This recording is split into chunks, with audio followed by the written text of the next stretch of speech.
D K Shivakumar ಅವರು Sharavati pump storage ಬಗ್ಗೆ ಒಂದು ಮಾತು ಆಡಲಿಲ್ಲ ಅಂತ ಹೇಳಿದ್ರು. ಅಲ್ಲಿ ಸ್ವಾಮಿಗಳು 3 ಜನ ಪೀಠಾಧಿಪತಿಗಳು ಸ್ವಾಮಿಗಳಿದ್ರು. ಅವ್ರ ಮುಂದೆ ಇವರು ಒಂದು ಸುಳ್ಳನ್ನು ಬಿತ್ತರಿಸಿದ್ದಾರೆ. ಜನಸಾಮಾನ್ಯರ ಮುಂದೆ, ಸಾರ್ವಜನಿಕರ ಮುಂದೆ ಕೂಡ ಆ ಸುಳ್ಳನ್ನು ಹೇಳಿದ್ದಾರೆ.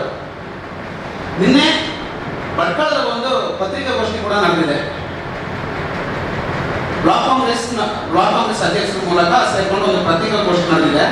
ಅಲ್ಲಿ ಕೂಡ ಅವ್ರದೇ ಅಧ್ಯಕ್ಷರು, ಬ್ಲಾಕ್ ಕಾಂಗ್ರೆಸ್ ಅಧ್ಯಕ್ಷರು ಹೇಳಿದ್ದಾರೆ, ಡಿ ಕೆ ಶಿವಕುಮಾರ್ ಅವರು ಹೇಳಿದ್ದು ನಿಜ. ಆದರೆ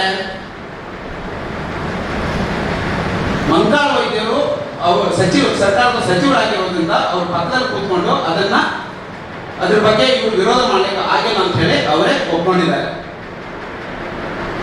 ಅಂದ್ರೆ ನಾನು ಮಂಕಾಳ ವೈದ್ಯರಿಗೆ ಕೇಳ್ತೇನೆ, ನಿಮಗೆ ಕಿವಿ ಕೇಳಿಸದೇ ಇದ್ರೆ ತೆಂಗಿನ ಎಣ್ಣೆ ಬಾಟಲಿ ಕೊಡ್ತಾನೆ, 2 ಕಿವಿಯಲ್ಲಿ ಹಾಕೊಂಡು ಚೆನ್ನಾಗಿ ರುಬ್ಬಿಕೊಂಡು ಆ ವಿಡಿಯೋ ಕೇಳಿ, ಅದು ಅವ್ರು ಹೇಳಿದ್ದು ಸತ್ಯನ ಸುಳ್ಳ?